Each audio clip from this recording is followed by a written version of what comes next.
வணக்கம் மக்களே. இன்றைக்கி வந்து நம்ம என்ன ஞாயிற்றுக்கிழமையாக இருக்கா, அதனால் காலையிலேயே மார்க்கெட்டுக்கு போயிட்டு வந்துட்டாங்க. மார்க்கெட்டுக்கு போயிட்டு வந்து முத்துச்சோளக்கருது வாங்கிட்டு வந்தாங்க. முத்துச்சோளக்கருது அப்புறம் நம்மளுக்கு வாரத்துக்கு என்னென்ன காய்கறிகள் தேவையோ எல்லாம் வாங்கிட்டு வந்துட்டாங்க. ஆல்ரெடி நான் சொல்லியிருக்கேன் உங்கள்கிட்ட. வெங்காயம், தக்காளி, பச்சை மிளகாய் இதெல்லாம் வாங்கிட்டு வந்துட்டாங்க. அப்படியே இன்றைக்கி சமையல் வந்து நம்ம வீட்டில் கெண்டை மீன் குழம்பு வைக்கிறதுக்கு மீன்லாம் கழுவி வச்சாச்சு. அதை எப்படி குழம்பு வைக்கிறது அப்படிங்கிறத உங்கள்கிட்ட நான் ஏதோ என்னோடய ஸ்டைலில் நான் எப்படி அந்த குழம்பு வைக்கிறேன் அப்படிங்கிறத உங்களுக்கு சொல்கிறேன். அதுக்கப்புறம் பார்த்திங்கன்னா சாதம் வந்து நான் வந்து குக்கர்லலாம் வைக்கலை, நான் வடித்து தான் சாப்பிடுவேன். இந்த சுகர் வந்ததுனால அதனால் சாதம் வடிச்சிட்டு ரசம் வைக்க போகிறேன். ரசம் வச்சுட்டு மீன் வறுக்க போகிறேன். மீனை வறுத்துட்டு குழம்பு வைக்க போகிறேன். அது வெங்காயம் தக்காளிலாம் நான் வதக்கி விட்டு அரைச்சி தான் வைப்பேன். அதுக்காக வெங்காயம், தக்காளி, சின்ன ஜீரகமெல்லாம் போட்டு வதக்கியிருக்கேன். அதையும் உங்கள்கிட்ட காட்டுறேன்.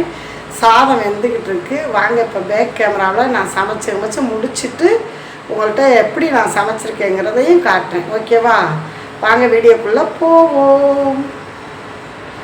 பார்த்திங்கன்னா காலையிலே நான் வந்து இஞ்சி டீ தான் போட்டேன். எதுக்காக இஞ்சி டீ போட்டேன்னா, எனக்கு வந்து சளி தொந்தரவு கொஞ்சம் இருந்துச்சு. அதனால் இஞ்சி டீ நல்லா இஞ்சி டீத்தூள் எல்லாம் போட்டு நல்லா கொதிக்க விட்டு காலைல டீ குடித்தாச்சு. இது வந்து மிச்சம் இருக்கிறது ஒரு 10-11 மணியை போல் வடிகட்டி சுட வச்சு வடிகட்டி குடிச்சிட்டு தான் வேலையை ஆரம்பிக்க போகிறேன். இப்போ வந்து சாதம் வெந்துருச்சு. சாதம் வந்து நாங்கள் உப்பு போட்டு தான் வடிப்போம். சாதத்தை தூக்கி வச்சு வடிச்சுக்கலாம். பார்த்திங்களா, வெந்துருச்சு. சாதம் வெந்துருச்சான்னு பார்க்கணுன்னா அப்படி தான் பார்ப்பேன் நான். ஒரு பானை சோத்துக்கு ஒரு சோறு தான் பதம். இப்போ சூப்பராக வெந்துருச்சு. வீட்டுக்கு கெஸ்ட்டு வந்திருக்காங்க, அதனால் சாதத்தை வடிச்சிட்டு அப்புறம் இப்போ பார்த்திங்கன்னா வெங்காயம், தக்காளி, சின்ன ஜீரகம், பெரிய ஜீரகம் எல்லாம் போட்டு வதக்கியாச்சு. வதக்கிட்டு நான் வந்து பெரும்பாலும் மீன் குழம்புக்கு தேங்காய் சேர்க்க மாட்டோம். இதோட கொஞ்சோண்டு மிளகு போட்டிருக்கேன். மிளகுலாம் வந்து நல்ல ஒரு மருத்துவ குணம் இருக்குது. சளி தொந்தரவுகளுக்கெல்லாம் ரொம்பவே நல்லது. ஆல்ரெடி நம்ம குழம்பு தூளில் போட்டு அரைச்சிருப்போம். இருந்தாலும் இது மாதிரி நம்ம கொஞ்சம் அதிகமாக சில்லற பொருட்களை அரசலவு ஜாமாங்க சேர்த்து நம்ம மீன் குழம்பு வச்சு கொடுத்தோம்னா நல்லா டேஸ்ட்டாக இருக்கும். குழந்தைகள் விரும்பி சாப்பிடுவாங்க. இப்போ இதெல்லாம் அரைச்சி தான் நான் குழம்பு தாளிக்க போகிறேன். தாளிக்கிறத உங்களுக்கு வீடியோவாக காட்டுறேன். இந்த குழம்பு சட்டியில் தான் நான் குழம்பு தாளிக்கிறேன். நான் நல்லெண்ணெய் ஊற்றி வெந்தயம் போட்டு கடல் நம்பருக்கு போட்டு குழம்ப தாளிச்சிக்கிட்டேன். வெங்காயம், தக்காளி எல்லாம் வதக்கி வச்சுருக்கோம்ல, சின்ன ஜீரகம், பெரிய ஜீரகம்லாம் எல்லாத்தையும் தூக்கி கொட்டி அதையும் நல்லா சுருளை வதக்கிக்கிட்டேன். வதக்கினதுக்கப்புறம் புளி எவ்வளோ குழம்பு உங்களுக்கு தேவையோ அந்த அளவுக்கு புளியை கரைச்சி வடிகட்டி ஊற்றிக்கிட்டேன். தேவையான அளவு உப்பும் போட்டுக்கிட்டேன். இப்போ குழம்பு தூள், ஏன்னா நம்ம எவ்வளோ மீன் போட்டு குழம்பு வைக்கிறோன்னு நம்மளுக்கு தான் தெரியும். அதனால் அந்த அளவுக்கு நான் குழம்பையும் கூட்டி வச்சுக்கிட்டேன். அப்புறம் வறுக்கிறதுக்கு நான் வறுவல் மசாலா, மீன் வறுவல் மசாலா கடையில் வாங்கிக்கிட்டேன். அதையும் போட்டு உப்பும் மேலே தூவிக்கிட்டேன். இப்போ நல்லா ஒன்று போல் பெரட்டி எடுத்து வச்சுக்கிறோம். இந்த மீனெல்லாம் நம்ம வறுக்கிறதுக்கு பெசரியாச்சு, அப்படியே இருக்கட்டும். இப்போ எண்ணெய் காயுது.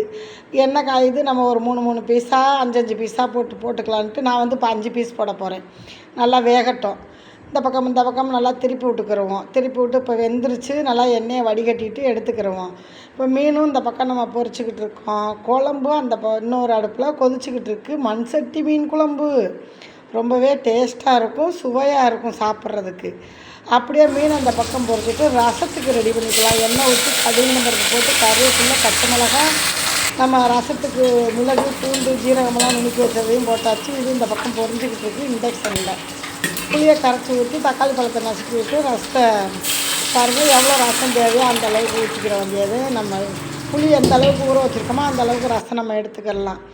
அப்புறம் வந்து பெருங்காயத்தூளும் மஞ்சத்தூளும் போட்டு உப்பை போட்டாச்சு. ரசம் அந்த பக்கம் முறை கட்டிக்கிட்டு இருக்குது.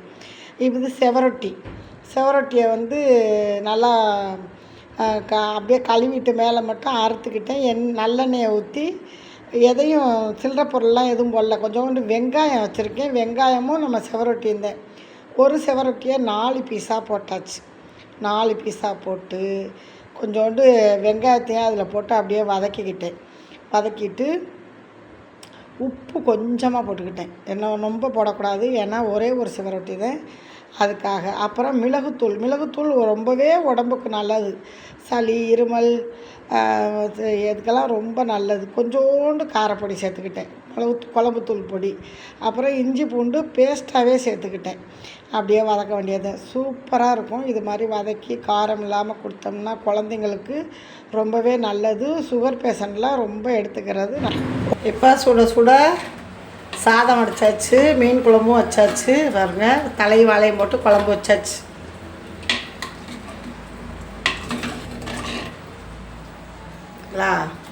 அப்படியே இப்போ சுட சுட சாதத்துக்கு குழம்பு ஊற்றிக்கலாம். அப்புறமேல் வந்து நம்ம செவரொட்டி வறுத்துருக்கோம்ல, அதையும் வச்சுக்கலாம். நல்லா அந்த மீதம் இருக்க எண்ணெயில் அந்த வெங்காயத்தெல்லாம் போட்டு சாதத்தை போட்டு சுடு சாதத்தை பிடிச்சி சாப்பிட்டோம்னா அப்படி இருக்கும். அப்புறம் மீன் வறுவல், ஓகேவா? அப்புறம் பார்த்திங்கன்னா ரசம். வாங்க சாப்பிட்லாம். மக்களே, இப்போ சுட சுட மீன் குழம்பு மீன் வறுவல் ரெடி ஆயிடுச்சு. அப்படியே நம்ம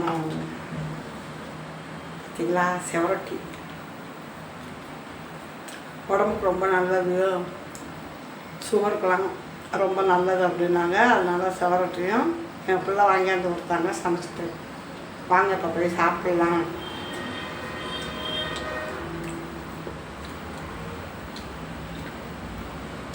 வீடியோ பிடிச்சிருந்தா லைக் அண்ட் ஷேர் பண்ணுங்கள், ஹைப் பண்ணுங்கள். டாடா பாய்.